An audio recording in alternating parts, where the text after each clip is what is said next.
The highlands of Southeast Idaho, an ever-changing landscape, high peaks, alpine forests, rolling grasslands, high desert, lakes, rivers, and marshlands. Deer, elk, and moose are found here in abundance. It is one of the last sanctuaries for the endangered whooping crane.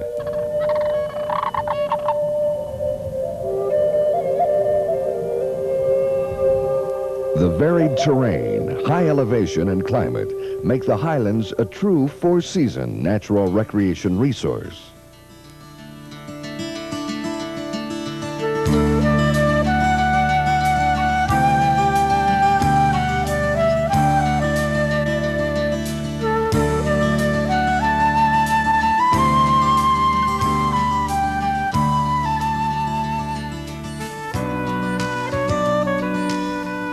The economic resources of this land are also rich and varied.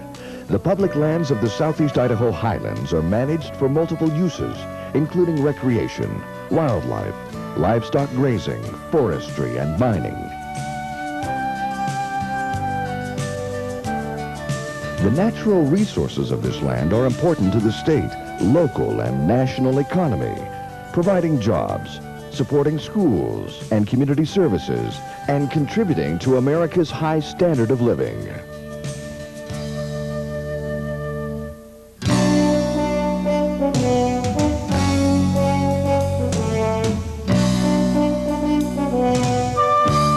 The most valuable economic resource of the highlands is a plain brownish rock called phosphate.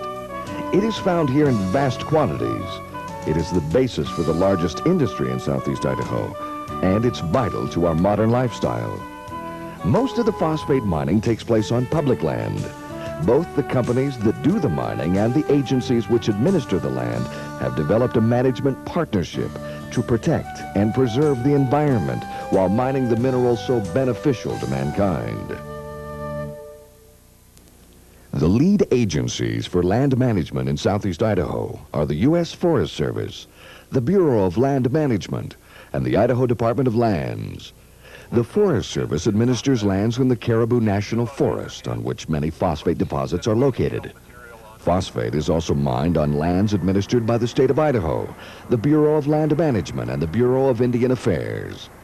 The Bureau of Land Management oversees mining operations on federal and Indian land. Reclamation on all lands within the state is administered by the Idaho Department of Lands under the Idaho Surface Mining Act. Other state and federal agencies participate in this minerals management partnership. The Idaho Departments of Fish and Game, Water Resources and Environmental Quality, together with the U.S. Fish and Wildlife Service and the Environmental Protection Agency, play an important role in mining regulation.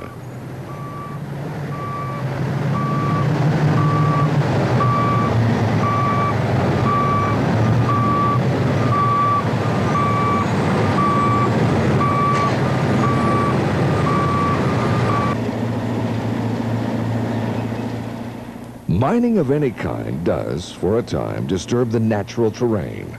The old adage, gold is where you find it, holds true for all minerals. Once a mineral deposit is discovered and its economic value determined, a plan must be developed to extract the mineral from the earth. Today, that plan must include safeguards to protect the environment during mining and procedures to reclaim the land once the mineral deposits have been mined. This process is called a mine and reclamation plan. On the public lands of Southeast Idaho, these plans are developed through a cooperative partnership among the mining companies and the various government agencies. When a company comes in with a proposal, we start the planning process right there of what the reclamation is going to be. In the mine planning stage up front, we consider the post-mine use. What's going to happen to the land that's disturbed on the lease when the mine is completed? Whether it's going back to range for domestic animals, sheep or cattle, or wildlife, whatever the post-land use is, will determine the type of reclamation that is completed on the site after mining. The Idaho Surface Mining Act covers all private, state, and federal lands within the state of Idaho. and it's administered by the Idaho Department of Lands. This act requires companies to prepare reclamation plans before surface mining can begin. The concerns of the Division of Environmental Quality, Department of Water Resources, and the Idaho Fish and Game Department must be addressed before reclamation plans submitted by mining companies are approved. Reclamation bonds are required to assure that disturbed lands are reclaimed. The Department of Lands is also charged with administering the Idaho anti-degradation policy, and this is to ensure that state water quality standards are maintained by the mining companies. This is accomplished by implementation of the best management practices and returning the land back to productivity.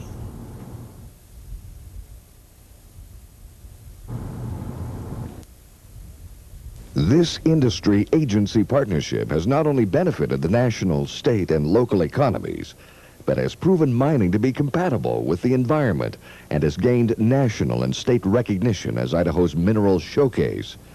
Recently, the state of Idaho honored phosphate companies for not only reclaiming mine property, but actually making the land more productive than it was before mining took place. There is only so much land in this country, and no more.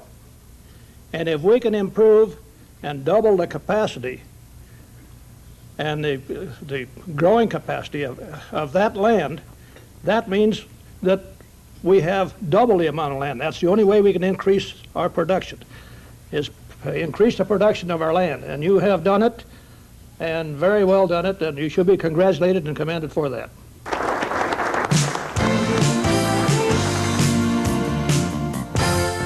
Why is phosphate rock so valuable? And why is it mined in such great quantities in Southeast Idaho? Phosphate and the pure element phosphorus are key ingredients in everyday products we tend to take for granted.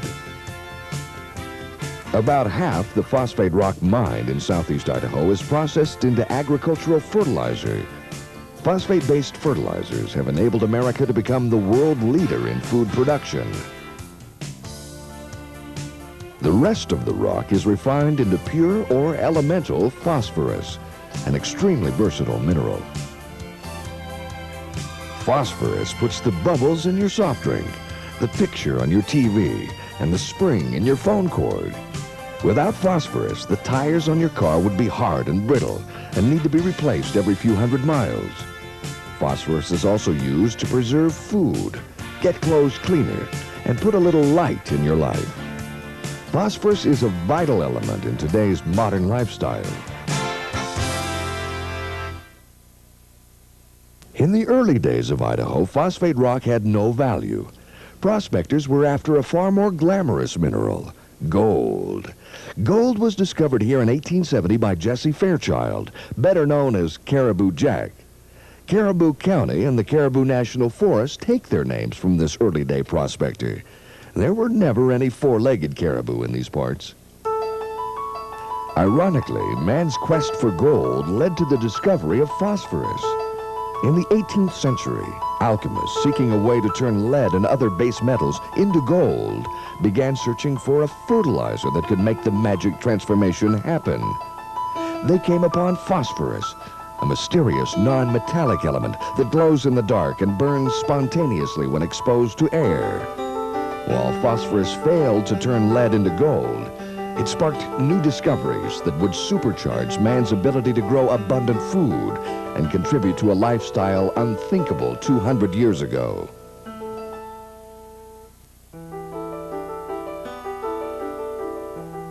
"200 million years ago, this spiral-toothed shark and other long-extinct creatures thrived in a shallow sea, which is now Southeast Idaho. Normal sedimentary processes occurring over thousands of years in this tropical ocean formed phosphate-rich deposits on the seabed. As the continent began to be uplifted to form the Rocky Mountains, the seawaters receded, leaving the phosphate deposits behind. As the Rocky Mountains continued to be uplifted, thrusting and faulting began to bend the once flat sedimentary rocks containing the phosphate into tight folds.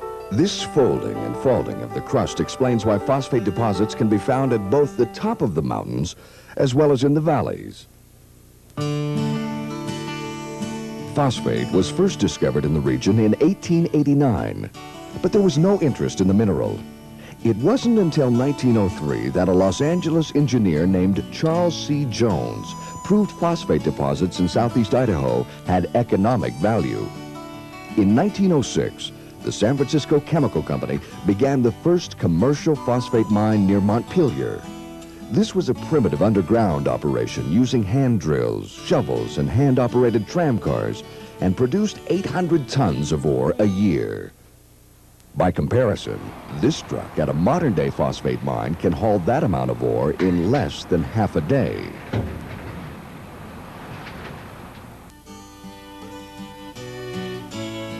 Between 1906 and 1945, the phosphate industry grew slowly, hampered by the lack of technology and government restrictions on the exporting of phosphate-based fertilizers. Up until World War II, practically all Idaho phosphate was mined by underground methods. In 1945, the first large-scale surface mining operation was started by the San Francisco Chemical Company. A year later, the J.R. Simplot Company began open-pit mining on the nearby Fort Hall Indian Reservation. Soon, all underground operations were abandoned in favor of surface mining methods. In 1945, the total phosphate rock produced from all Southeast Idaho mines was 313,000 tons. By 1990, annual production had reached 6 million tons.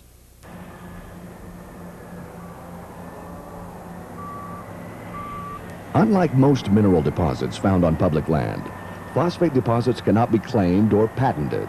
They must be leased from the federal or state government. Companies mining phosphate pay the government a royalty for each ton of ore mined. The tenant companies must also comply with the rules and regulations of the government landlords. This leasing arrangement has existed since 1920 and has evolved into a showcase model of industry-agency cooperation. Once a mining property goes into production, the BLM, along with the service managing agency, has the responsibility to inspect that operation periodically to see that the approved mine plans are being followed, and then it's also BLM's responsibility to verify the production that the companies report from those individual leases. The Mineral Leasing Act requires that operators mining on federal lands return royalties to the federal government from all of the ore that is mined from those leases. 50% of those royalties are returned directly to the states, and for a given year in the phosphate field, that royalty payment would normally be around $1.9 million. Of that money that comes back to the state of Idaho, 90% of that goes into the public school fund, and 10% of that amount goes back directly to the counties where those royalties originated. I think the local school districts benefit greatly from the phosphate industries throughout this area in 2 or 3 ways, but principally because of the basic tax base that they present, which is good, and of course the mineral lease monies that they also pay into the school district coffers are one of the 2 main purposes of and advantages that we have with the phosphate industries here in Southeast Idaho. But also we find that the industry itself tends to instigate better education. Many of the individuals in the mines are well educated and interested in having their kids have a good education, and so they tend to loosen their own purses a little bit for the benefit of school systems. Often the plants themselves become the leaders of the community and leaders with the school boards and PTAs, and spend a great deal of their own personal time trying to assist the local school system. The phosphate industry directly employs over 3,000 people with an annual payroll of $120 million. The phosphate companies pay millions more each year in federal, state, and local taxes, supporting schools and municipal services. Millions more are spent with local businesses, utility companies, and charities. The same people to receive a direct economic benefit from the industry also enjoy the indirect environmental benefits the mines provide. The mining industry tends to be really good neighbors. They put forth their very best efforts to see to it that the quality of life is maintained. It seems to be one of their highest goals, if I can ascertain what their main plans are. Naturally, they want to make a profit, but also they spend a great deal of time attempting to improve the general community wherever their people are located.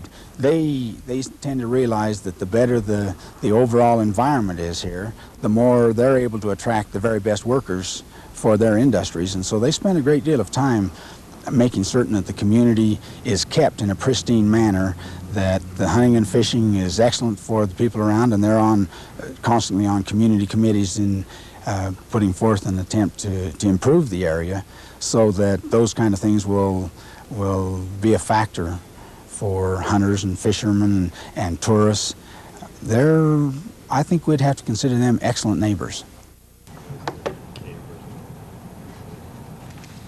Along with obtaining a lease, phosphate companies must secure a variety of permits and licenses before mining can begin. The phosphate industry spends millions of dollars each year on air, water, and wildlife studies. They must plan a mining operation that will have the least impact on the environment, and they must continually monitor that impact before, during, and after mining operations.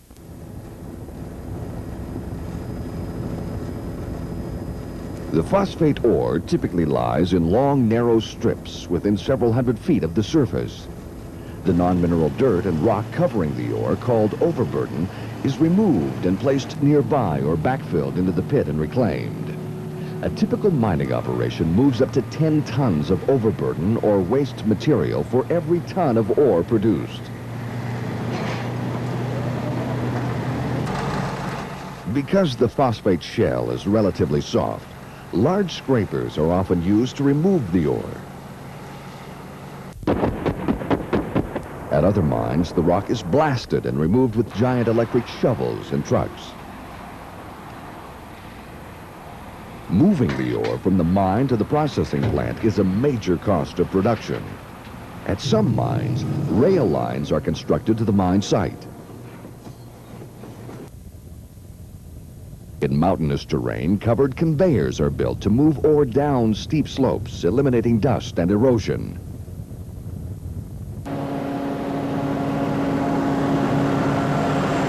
Paved haul roads have also been built to eliminate dust and protect the natural water supply. And new technology is enabling companies operating mines in remote locations to pump the ore through underground pipelines over many miles of mountainous terrain directly to the processing plant.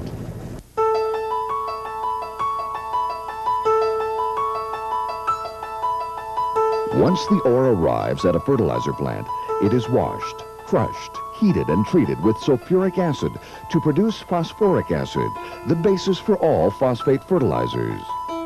Ore destined for an elemental phosphorus plant is mixed with silica and coke, then melted in electric furnaces. The pure phosphorus is separated from the molten mixtures and shipped in specially built tank cars to commercial customers around the world.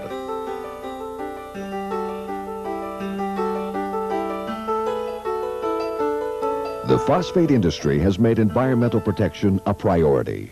Hundreds of millions of dollars have been spent to protect air and water quality. Water used in processing is sent to holding ponds and recycled in a closed system.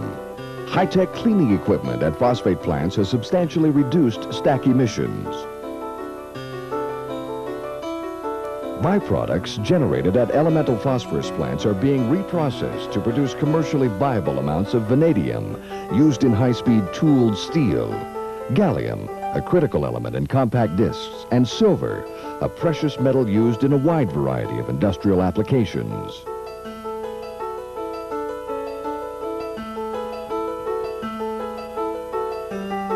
Reclamation of surface mines is an ongoing operation. Mining companies and government agencies combine their expertise and experience to determine the best way to restore the land. Reclamation is not an easy task in the arid highlands of Southeast Idaho. Research done by the Forest Service has led to the development of new plant seed mixtures better suited to this harsh environment. The soils were coarse and drouthy. They tended to be very dry and didn't hold much water. There was also a very low soil fertility level in the soil, and there was a very low capacity for nutrient cycling, so that the soils would not maintain a vegetative stand once it was established. The other problem was principally one of topography. These mines are located in steep mountainous terrain, and we had a lot of bare, unrevegetated slopes and could suffer a lot of soil erosion. In our research, we showed that there was a lot of benefits associated with including both introduced and native plant materials in the seed mixes. I think that we certainly indicated in this research, we certainly found out that we can speed up those natural plant successional processes, and we can show now that vegetation can be established on these sites in the first growing season after planting. And that's a lot better than letting Mother Nature take her time.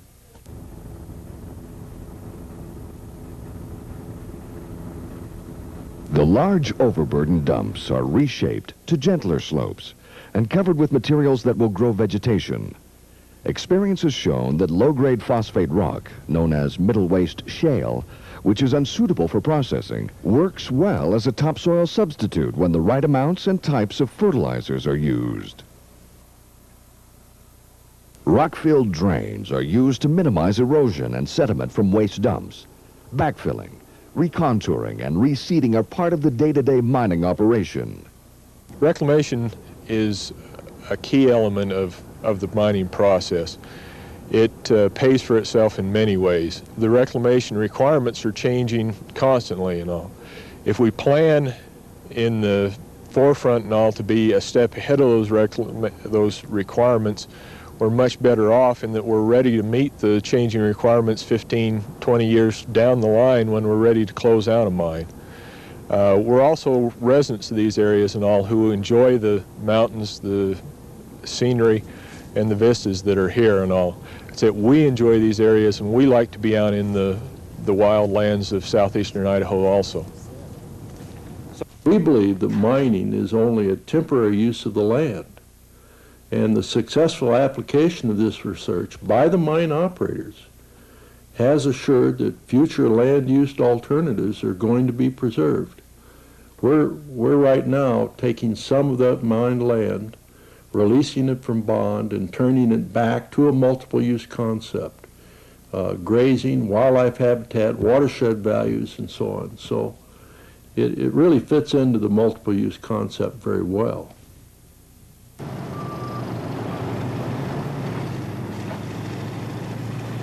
Phosphate mining in southeast Idaho has proven beneficial to both the economy and the environment.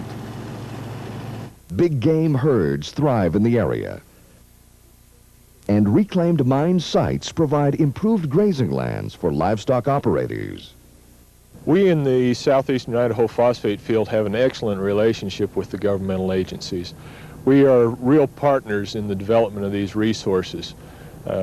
Oftentimes, that's it, when we come up against stumbling blocks and all, that's it, they serve as a good resource to bounce ideas off of, to come up with good ideas and all, which help us tailor our operations and mend our operations in with the overall forest plans, land use resource plans of the BLM and the other agencies. They serve as an excellent resource for us to use to develop our plans to further enhance the values of these lands. The Henry Mine originally was again a hodgepodge of surface ownership scattered between 2 or 3 private landowners, the state of Idaho and the Bureau of Land Management.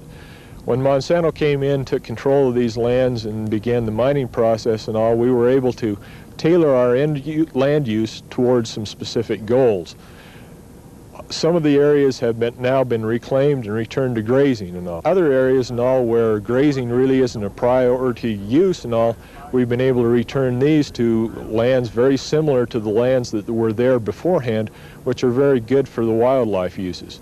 And we've seen some of these areas and all increased in their use by wildlife. The wildlife is now able to come in and utilize these areas more efficiently and effectively than they were before mining. In the mid-1970s, the mining companies and the Idaho Fish and Game Department studied the effect mining was having on migratory deer and elk herds. The study showed that mining had no impact on migratory patterns, and deer and elk populations were actually increasing in the area. Other studies have shown that mining has had no impact on the natural fishery and has not increased the sediment in area streams and lakes. Studies have shown that phosphate rock contributes no contaminants to surface water.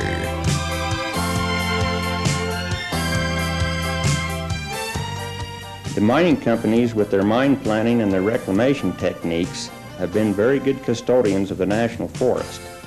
They are very conscious and concerned with the environment, and everything they do with their mining and their reclamation is in conformance with the best practices for land use management.